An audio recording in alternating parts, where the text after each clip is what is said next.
notice that all experience is accompanied by the fact of being aware.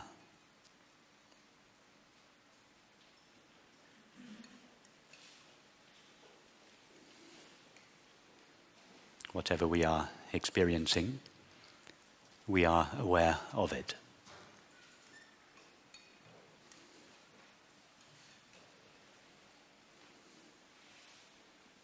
Whatever thoughts are taking place in our mind, they are known.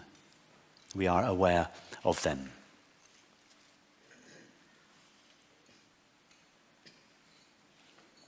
Whatever we might be feeling. We may be depressed, lonely, sad, or we may be at peace, ecstatically happy, or newly in love. Whatever we are feeling, we are aware of those feelings.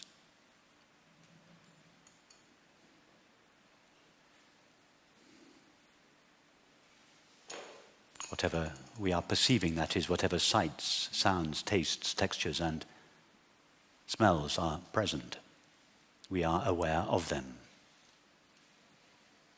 If our eyes are open, we are aware of the sight of this room. The sound of my voice is known.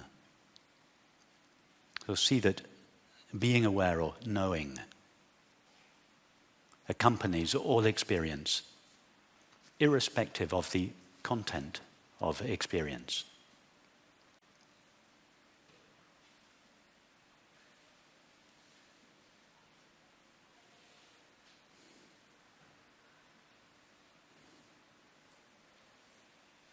So become interested in the experience of being aware.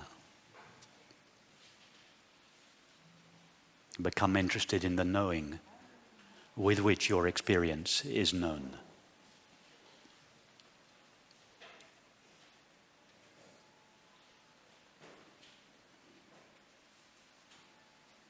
That is, cease being exclusively fascinated by your thoughts and feelings,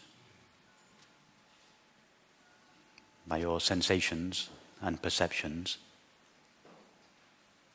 Cease even being interested in the words that I am speaking.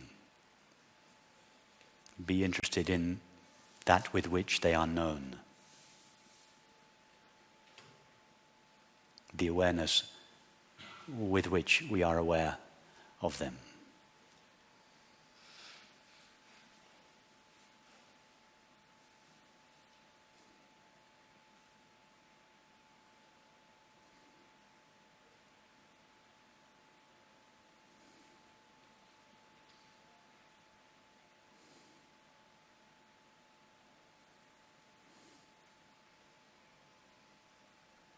Common name for the knowing with which all knowledge and experience are known. The common name for the experience of being aware or awareness itself is I. I know my thoughts. I am aware of my feelings and sensations. I perceive the world. In other words, when I suggest be aware of the knowing with which your experience is known, or be aware of the experience of being aware, it's another way of saying simply, be aware of yourself. Be aware of that to which we refer when we say I. Not the thoughts that we have, not the feelings, sensations, and perceptions that come and go in our experience. But I, the knowing element, the aware element in all experience.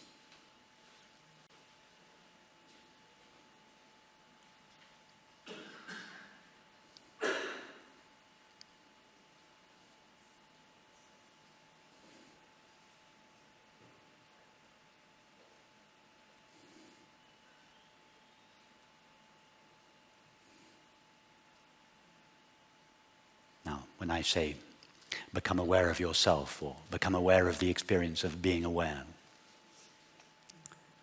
Due to the limitations of language, I subtly suggest that you are one thing and awareness is something else that you can be aware of, in the same way that you are aware of the sound of my voice or the sight of this room. I don't mean to imply that. You are the awareness. I am the awareness with which all knowledge and experience are known. So I am speaking to you, awareness. You, awareness. Cease for the time being shining the light of your knowing, shining your attention on the objects of experience. And come back to yourself. I'm saying to awareness, be aware of yourself, be aware of being aware.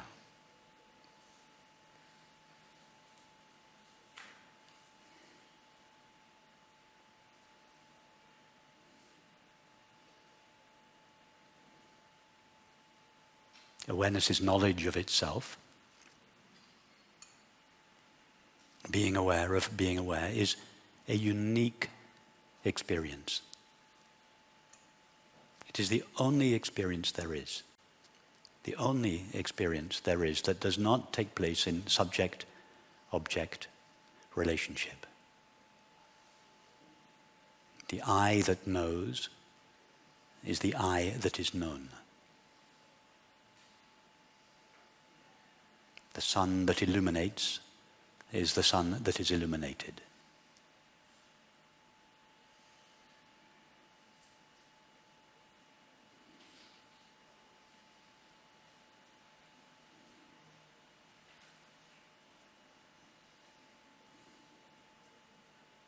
All other knowledge and experience take place in duality.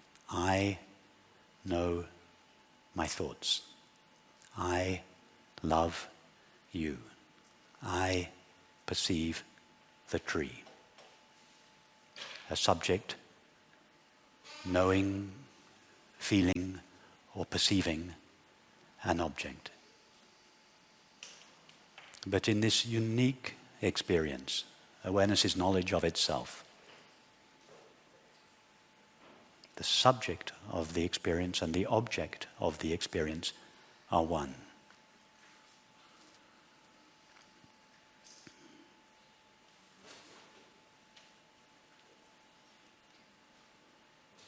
So don't try to find yourself, don't try to find the experience of being aware as an object of experience, as one might find a thought, a feeling, a sensation, or a perception.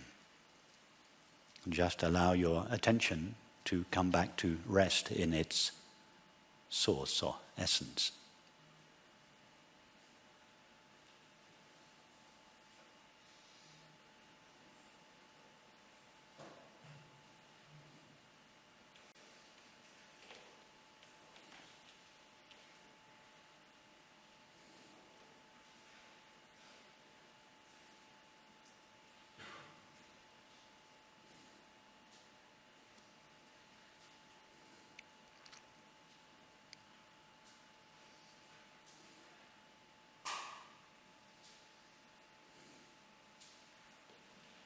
Being aware of being aware doesn't seem to be much from the point of view of the object-knowing mind.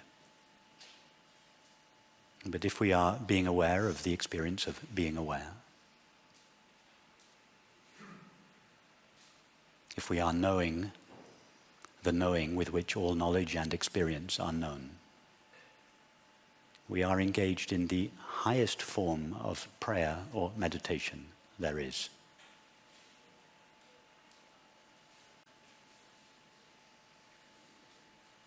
It is the meditation for which all other meditations are a preparation.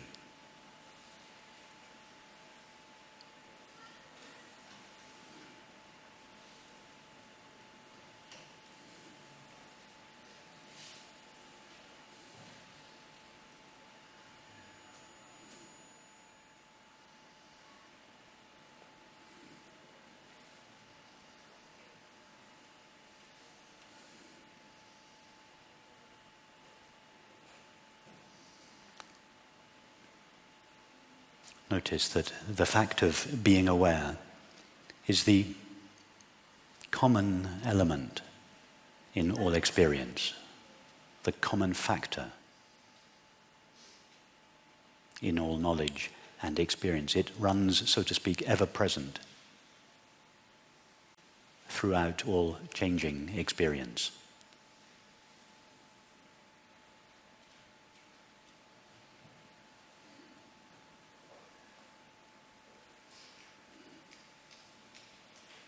The objects of knowledge and experience are continuously changing.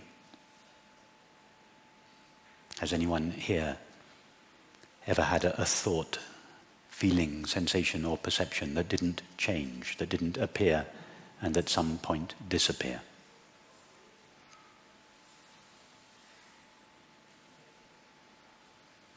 It is obvious that the objects of experience are continuously changing, continually appearing and disappearing.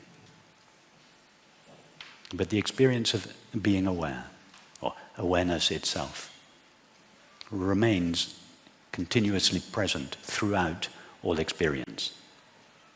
In fact, the experience of being aware is the only element of experience that is continuous, or more accurately, ever present. We think that our bodies are continuous. We think that the world is continuous and that awareness or consciousness is something fleeting and fragile that comes into existence and then disappears. If we stay close to the evidence of experience like a true scientist, we find that the opposite is in fact true. All that is known of the experience of the body or world is a series of fleeting and changing sensations and perceptions.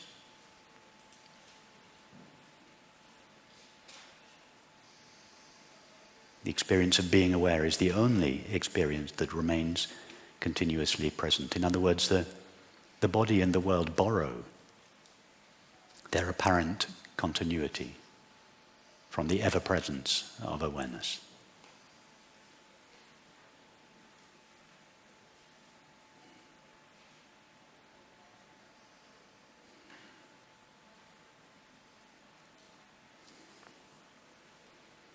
The experience of being aware is always in the same condition.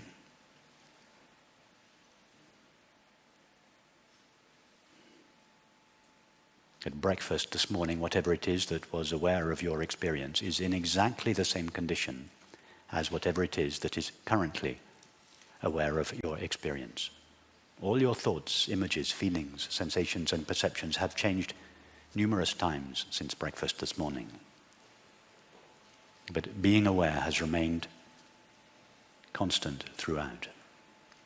And not just breakfast this morning, but whatever you were experiencing yesterday, last week, last year, 10, 20, 30, 40 years ago. Being aware remains in the same condition throughout. Remember, when I speak of being aware, I'm speaking of yourself, not some abstract consciousness that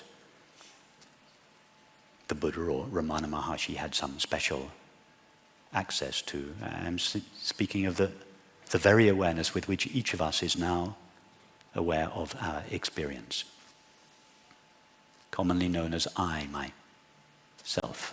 That which each of us essentially is in the same condition now as it was when we were 5-year-old girls or boys. It hasn't changed, it hasn't moved. It hasn't aged. No experience has added anything to it or removed anything from it. It is at once one with all experience and independent of all experience.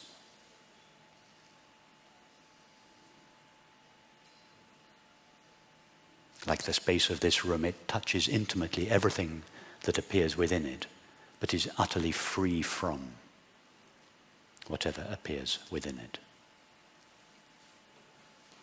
Thus its nature is peace.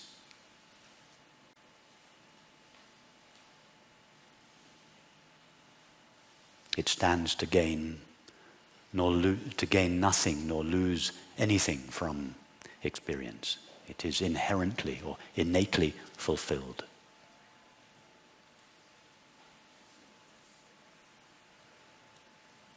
Thus its nature is happiness.